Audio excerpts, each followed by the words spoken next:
From the center of the universe, Toronto, Ontario, Canada, this is the SDM Show with your host, Rob Cairns. The SDM Show focuses on business, life, productivity, digital marketing, WordPress, and more. Sit back, relax, grab your favorite drink, and enjoy the show. Here is Rob.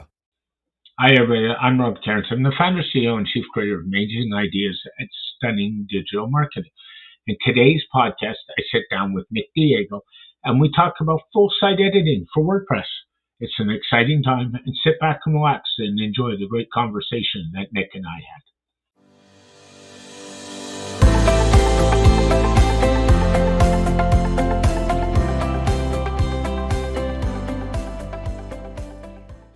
Hey everybody, Rob Cairns here. Today I'm here with Nick Diego, who's part of the developer advocacy team up at WP Engine. And we're going to talk a little bit about full-site editing. How are you today, Nick? I'm doing great. Thanks for having me. Oh, it's a pleasure. So before we get into FSE, tell us a little bit about your background and your WordPress journey. Yeah, thank you. So I have a bit of an interesting journey, but maybe it's similar to others. So I was actually in the hospitality industry for about the last decade. And I always personally liked WordPress. I built plugins on the side. I even had a few clients over the years who I built websites for. And then kind of after the pandemic, or during the pandemic, I decided to kind of hard pivot towards what my passion was, which was WordPress. And then last year, I quit and I started doing WordPress full time. During that time, I built a bunch of plugins, and then I got connected with Brian Gardner. And then we both joined WP Engine to work on WordPress developer advocacy. So that's what I'm going to be doing for the foreseeable future. And being part of the developer advocacy team means you get to help develop this wonderful community we have in WordPress and connect with many people about many topics. Yeah, absolutely. And I love the educational component of it. I get to learn as well in the job, learn new things, and then be on podcasts like this or do webinars and help others learn all the new ways to build websites with WordPress. And with Brian, you developed Frost, which is now a full-site editing team, a full-site editing theme, excuse me. And that theme was originally developed on its own and was just recently purchased or acquired by WP Engine. Yeah, that's correct. So towards the end of the summer, like in September of 2021, we were working on Frost, and it was a standalone theme. This was prior to me joining WP Engine and him as well. And we were working, building towards full-site editing. At that time, we were still on WordPress 5.8, so full-site editing didn't arrive until 5.9, which was last month. And so we were learning how to build a full-site editing theme. We were iterating. And then when we joined WP Engine, we decided to, or WP Engine offered to bring it in-house. Because before it was meant to be a paid product. Mm-hmm. But now it's completely free, it's open source, and we're using it as an educational tool. We're learning as we're building to keep it up to date with the latest full-site editing features. And then we're putting that into Frost, and then hopefully others can learn from it, use it, try it, break it, find problems with it. And Frost will always be kind of the bleeding edge, have the latest features that are available through Gutenberg and WordPress. Now, correct me if I'm wrong, for those who want Frost, I believe it's only available on GitHub through the Frost website and not available in the repository. Is that correct still?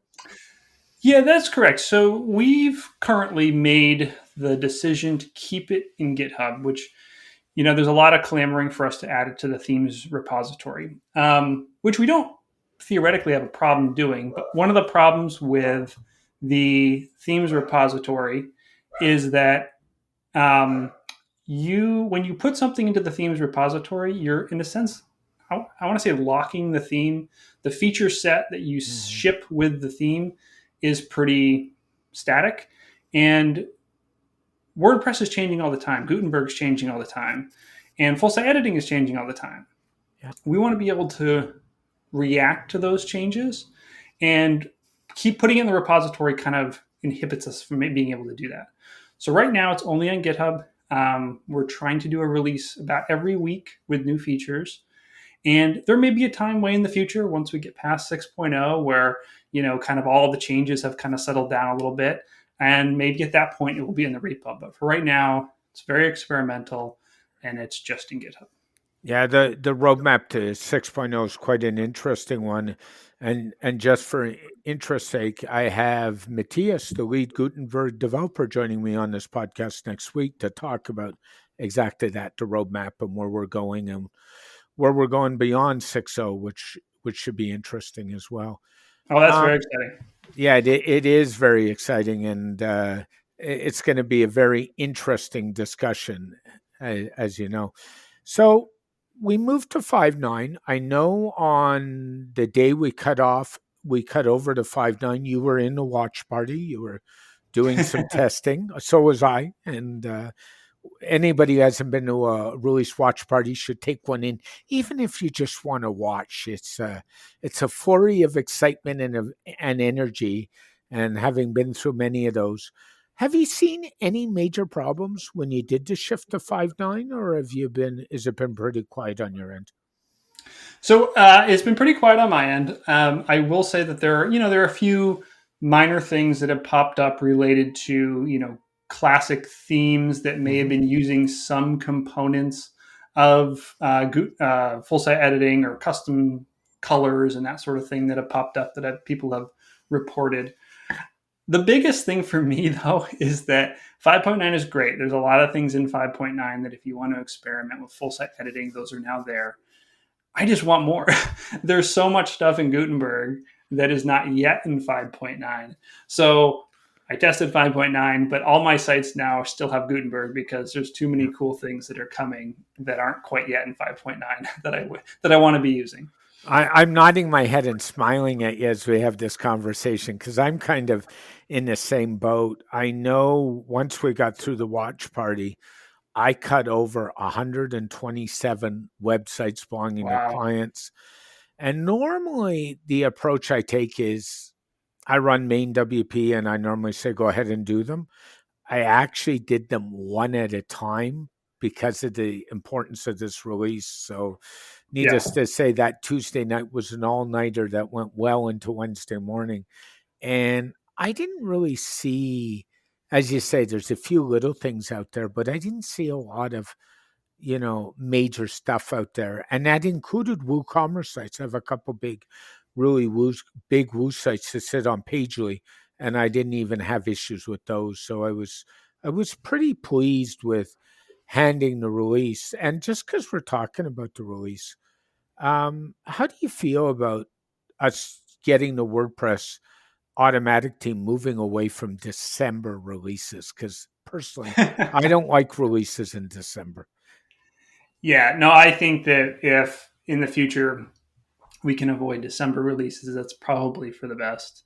I know that there's also some discussion about doing a more comprehensive job of I forget what the name of it is, the go live meeting, the no go meeting, making sure that's earlier to make sure that, things are on time, because pushing a date is never great. Even though the 5.9 was pushed for very good reasons, I'm very happy it got pushed.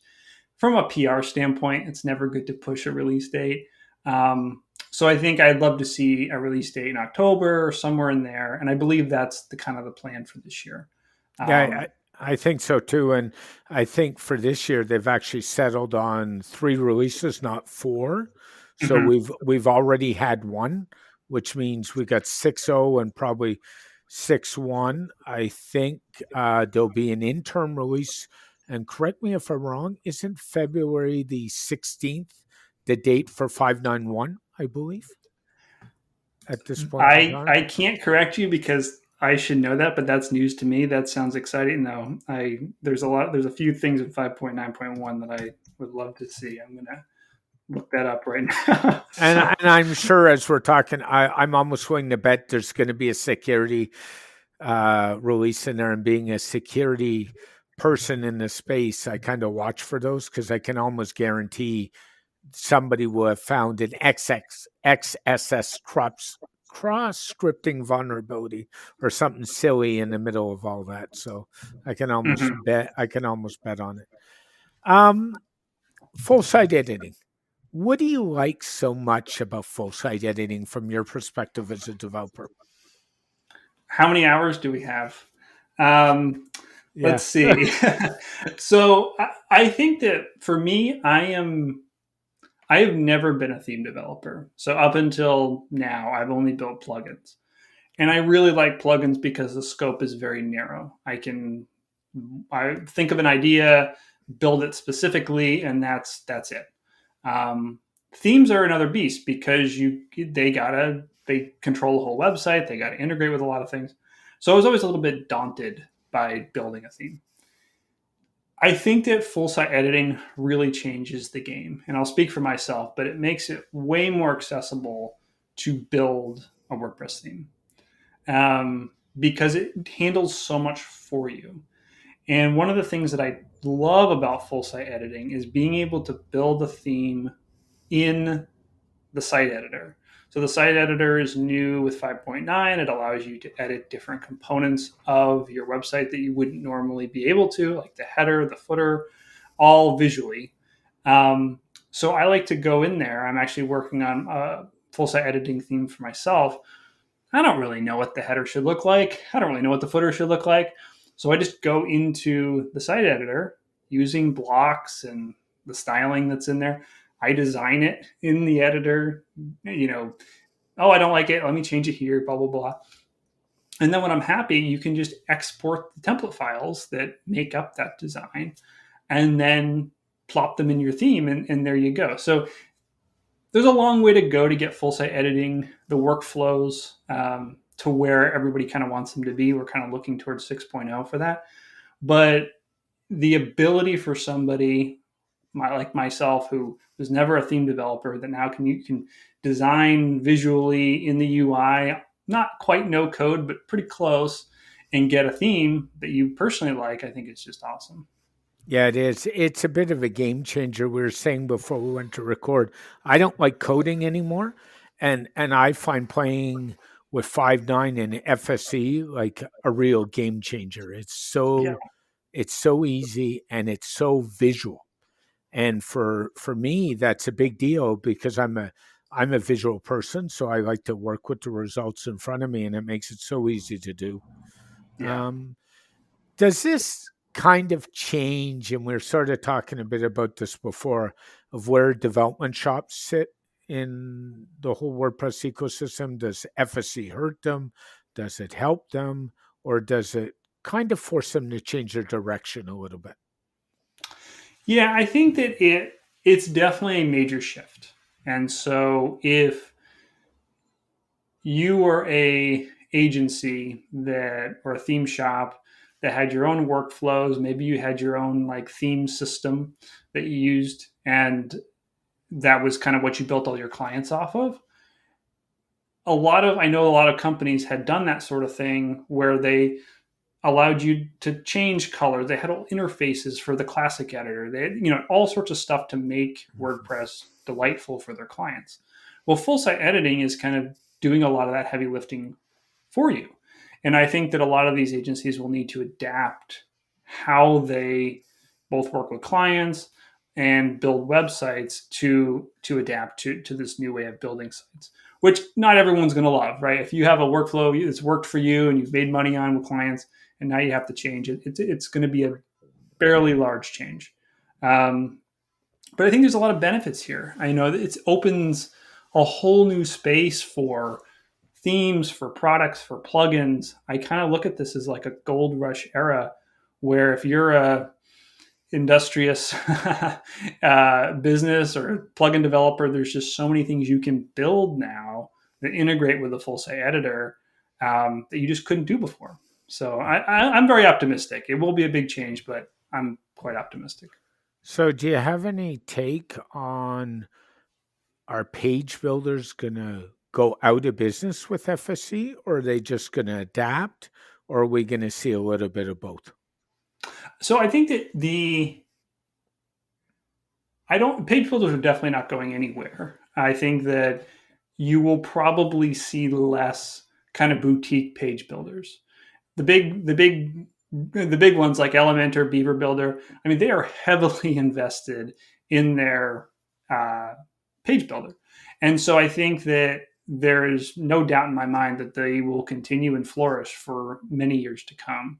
I think that Gutenberg is going to fill a place for those that either never didn't have a page builder before, or maybe use like a boutique page builder, that could edit different parts of the site, but not everything.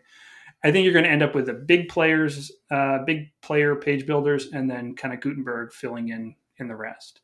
I think that there's been a pretty strong, consistent message from core developers of Gutenberg that Gutenberg is not a full-fledged page builder, and there's no intention for it to be. It can do a lot and build quote unquote pages, but it will never be necessarily as robust as something like Elementor. Now, you could have plugins that add functionality to Gutenberg that could fill in those gaps. But much like WordPress is not like WordPress.org, like the WordPress, not WordPress.com, is not something like Squarespace.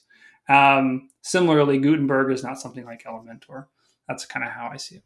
Yeah, it's interesting because, we hear about people talking about the Gutenberg landscape, and you and I were talking beforehand, and I said to you, I just moved my major agency site over to Gutenberg, but I'm not running native Gutenberg. I'm actually running Gutenberg with Cadence and Cadence Box, and Mm-hmm. I'm running Editor Plus by Extendify, which is, for those who don't know, it's a bit of a tool that gives you some editing functions in like your text box and stuff like that.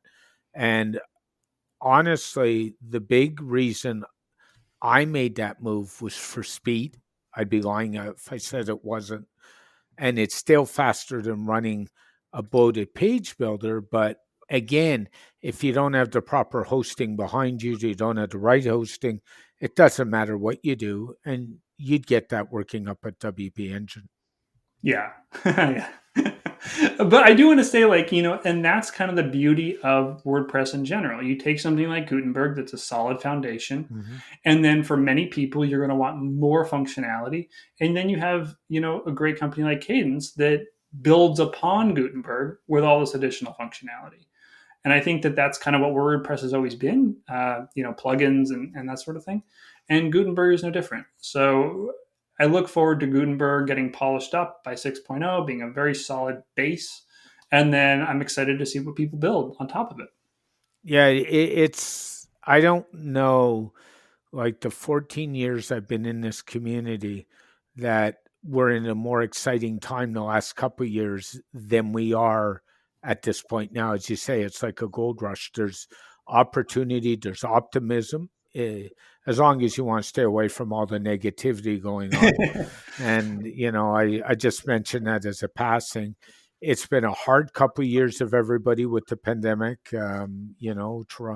Ontario's still in a state of partial lockdown at this point of this record. So we're still going through some of that. And I think people are antsy to get moving again. Mm-hmm. And I know you are. So I hope the rest of the people are, because it's exciting. Moving towards 6.0, what's the number one thing you would like to see in full site editing? Well, I have a kind of a pet project that I would like to see the community work on. So we've spent ever since 5.0, when the block editor was first introduced, we've kept adding functionality. We have new blocks, we have, new editing tools, all this sort of thing. One of the things that I'm going to be kind of pushing the best that I can is a massive effort before we get to 6.0 to polish everything up. Mm-hmm. We have blocks that were last worked on in 2020. And, we have these things that have been worked on in different periods of time. Not to say that anything's specifically wrong with them, but, it's a good opportunity for the community to go through everything that already exists in Gutenberg with a fine-tooth comb and fix every little problem that is there. Because I think that small problems tend to lead to large community negative sentiment towards the Gutenberg. Mhm. And so that the more that we can fix every little thing that we can before 6.0, the better everyone will feel about it. So that's little stuff. But the big thing that is a new feature that would be coming in 6.0 is I'm really looking forward to the workflow for full site editing itself being expanded. So that means editing templates and editing pages within the full site editor. 5.9 released kind of a pared down version of that where you can edit each individual template, but it removed the ability to kind of navigate through your site within the site editor and edit each page individually within the site editor. That will come to 6.0. So when you land in the site editor, you can truly edit your whole site. Yeah. Right now, you can edit each template, which is great. And then you have to go to the individual pages and posts to edit those respective pages and posts. But the long-term plan is you can edit everything in one place. So that's what I'm really looking forward to. So true. And Nick, you mentioned we need to go through this with a fine-tooth comb, and I've had that discussion with multiple other people lately. Please do us a favor. If you see an issue, don't just jump on Twitter and rant about it. Actually, open up a ticket so that the development team takes a look at the issue, please. And if you want to find out how you can, I know you've posted how to open up a ticket on your page. I know Courtney Robertson has posted on her Twitter account how to open up a ticket. I know Ann McCarthy has posted on hers how to open up a ticket. Follow through the process.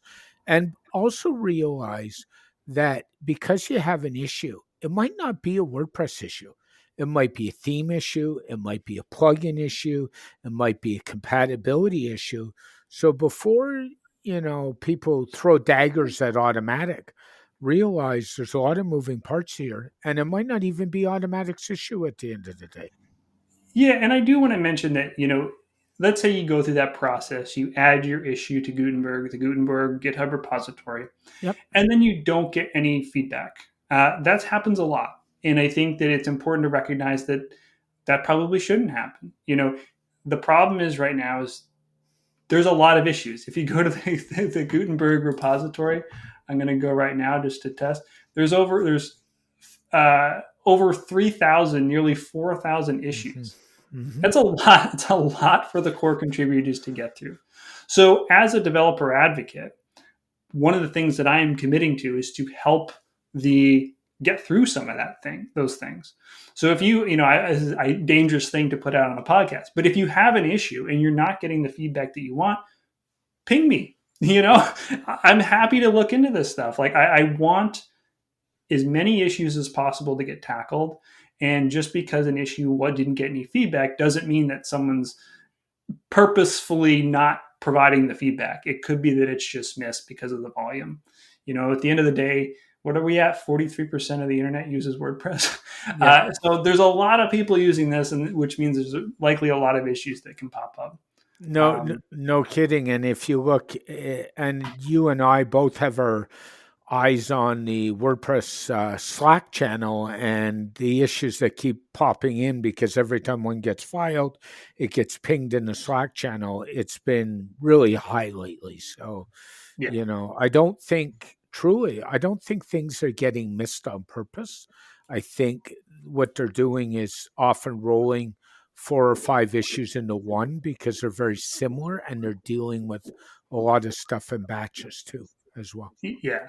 And I know for myself specifically, I'm a WordPress developer, but I don't have the skill or breadth of knowledge to build Gutenberg, but I'm very capable about fixing little things. So I have like this list that I'm working on where I have like a bunch of fixes planned. They're all really tiny, like, oh, they forgot to add a CSS class to this block. I can go in and fix that. So, not everybody has either the skill level or the time to do those fixes.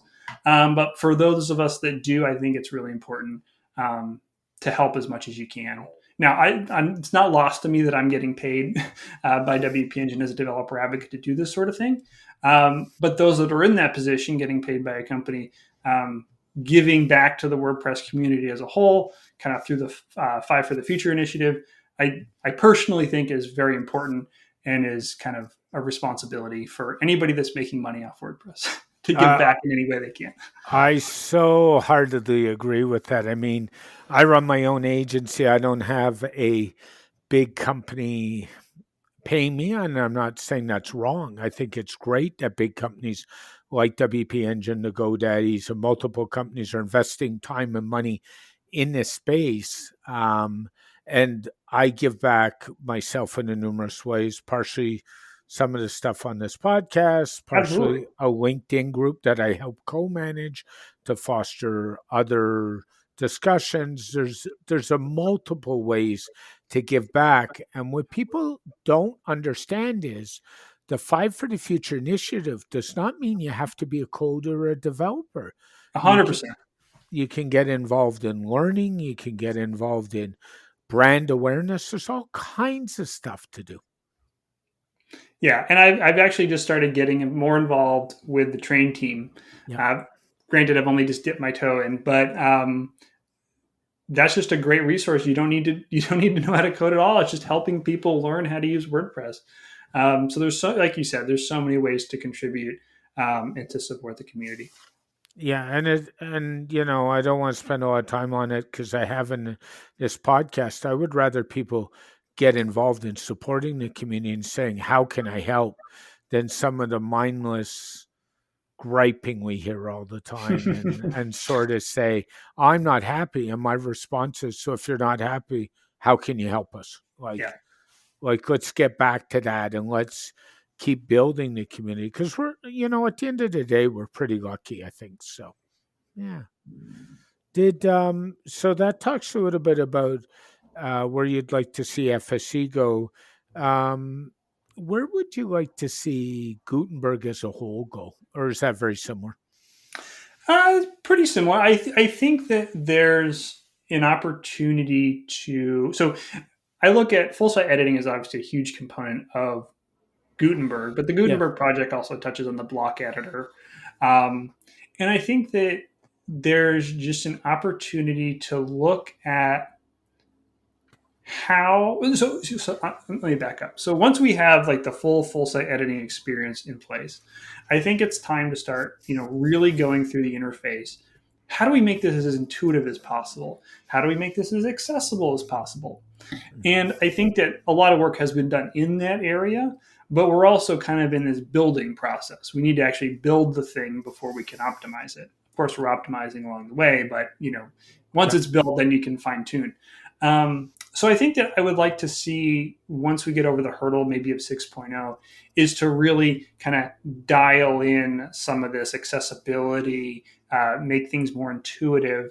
And then I know that there's also additional steps in the process, the grand plan for Gutenberg, making it more accessible for people of different languages, adding more functionality so people can, I forget the term for it, but you can have multiple people editing the same content at the same time, kind of like a Google Doc. Collaboration tool. Collaboration, exactly, yeah. So there's a lot of exciting things. I think that we're still kind of in that building process. We need to get all the pieces first. But yeah, I'm really excited to what comes next. Yeah, and I think the other thing we need to get done is on the WooCommerce side, we need to get some of the integration done a little better. And I know from what I've heard, the recent Woo release that's come out this past week has caused a few issues along the way. So, Oh, really? yeah, but that's not surprising. I think we need to kind of deal with that side of it as well because there's still a lot of people running WooCommerce. So I think we. Yeah, and you bring up a great point. I think that WooCommerce, and I think that a lot of other large scale plugins, like for example, Easy Digital Downloads is another Mhm. e-commerce platform which I actually use for my own plugins and stuff.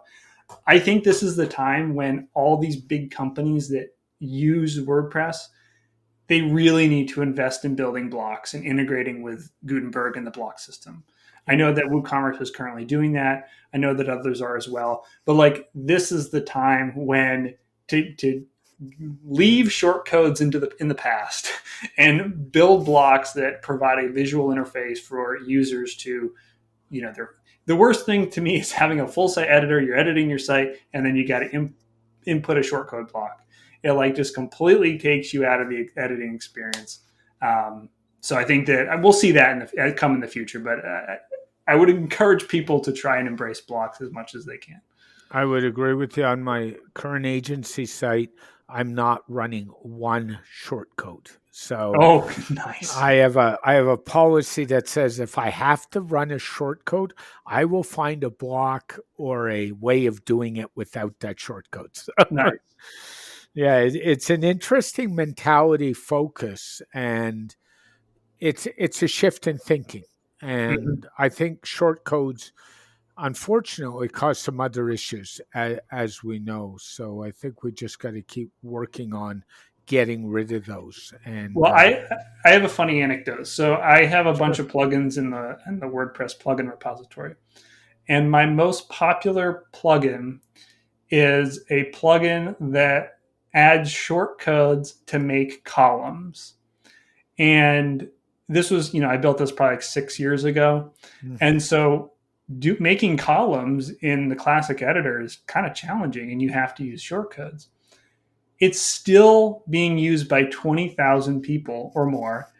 And I'm like, and then I go to the block editor and I add two columns in a second.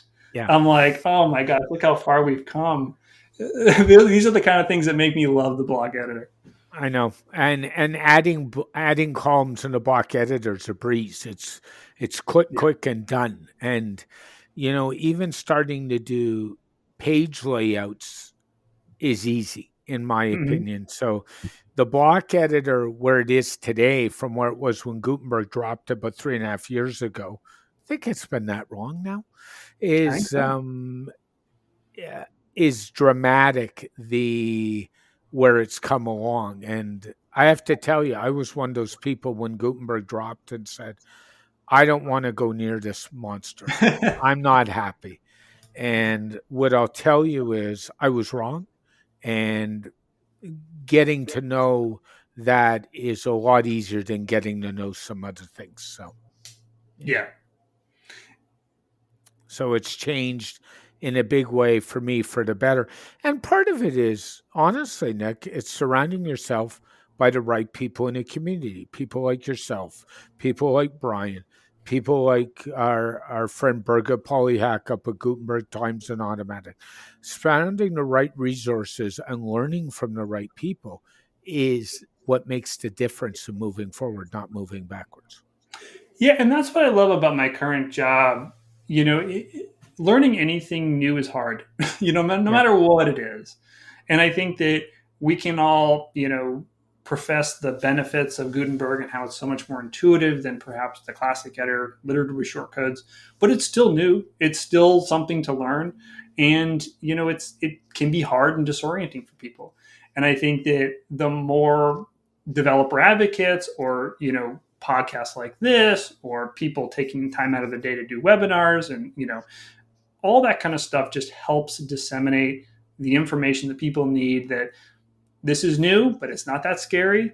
And let's show you how to use it, and try and get more people onboarded and to show them the benefit of Gutenberg as opposed to that it's scary and new. Yeah, what I would suggest to any developer, any designer, anybody running WordPress as a business is take part of your week. So you've got, most people work on a 35 or 40-hour week, and take a fifth of that and apply that to learning time. And whether it's watching webinars that you and Brian do, whether it's listening to a podcast like this one, whether it's, getting involved in a group discussion, spending some time in the forums, and do me a favor, don't just learn and read for the sake of learning. Take one or two of the things you watched in a webinar and implement them and try them out. Because if you don't implement them, it doesn't matter what courses in the world you take. You just got to implement what you learn. And if you take a couple things and implement them, I can almost guarantee you'll be a better WordPress person overall. Yeah. And it's a lot to learn. It is truly a lot to learn, and it's a big shift in the way we build websites. But I wholeheartedly believe that it's very exciting once you get into it, and the opportunities in the future to make WordPress just a truly delightful experience through and through are boundless. So true. Just to kind of wrap up, Nick, since you're working up at WP Engine, is there anything interesting going on up there you can share in the WordPress space? Yeah, developer advocacy. No, so we are Brian and I. So the developer advocacy team at WP Engine is really kind of made up of two parts. So there's one part kind of focused on headless, which is a kind of a brand new way of building websites. So we have a kind of a headless branch of our team, and they're really focused on supporting Atlas, which is a headless product by WP Engine. And then Brian and I, we're very focused on the WordPress side of things. So it's very new. I was hired at the end of November. Brian was hired, I believe, at the end of September, beginning of October. So we have a lot planned. We really want to be kind of leaders, but collectively with the other developer advocates in the community, of really trying to kind of forge the path ahead with full site editing, creating learning material, working on Frost, using that as an educational resource, all that kind of stuff. Because I think that the best thing that we can do right now is educate. Teach people how to use this stuff. Teach people how to build full site editing themes. Teach people how to build blocks. And then even on the Atlas side, I mean, headless is a really interesting way of working with WordPress. I'll profess that I'm kind of clueless when it comes to headless, but there's a lot of people that think it's awesome, and it's a very cool way of building using WordPress. And so, whether you're interested in traditional WordPress, which is what Brian and I are focused on, or headless, I kind of keep an ear to the ground about what we're working on over at WP Engine, because we really want to be kind of a solid resource for people across the entire WordPress spectrum, from headless to traditional. That's amazing. Nick, thanks for your time today. If somebody wants to get a hold of you, what's the best way? Yeah, the best place is just probably on Twitter. It's Nick M. Diego. I'm also always in the WordPress Slack channel, which is just @NDiego, or you can just type in my name. And if you have questions, throw them at me. If you have an issue you want me to look at or try and get some more eyes on, please do. I'm here to support the community in any way that I can. And what I'll tell you, over the last 12 years, I've gotten to know Nick. He's always got time for people. So when he says reach out, feel free. He is really approachable, and the community appreciates that so much. Thank you, Nick, for your time today. Have a great day. Thanks for having me. You're welcome. My pleasure. A very special thank you to Nick for joining me on today's edition of the SDM Show. Thanks, Nick. Thank you for listening to this edition of the SDM Show. The SDM Show is brought to you by Rob Cairns and Stunning Digital Marketing. For more information about Rob Cairns and Stunning Digital Marketing, go to stunningdigitalmarketing.info. From here, you can connect to us on social media, go to our website, and even go to the podcast to subscribe. This podcast is dedicated to my late father, Bruce Cairns. Dad, I miss you very much. Keep your feet on the ground. Keep reaching for the stars. Make your business succeed.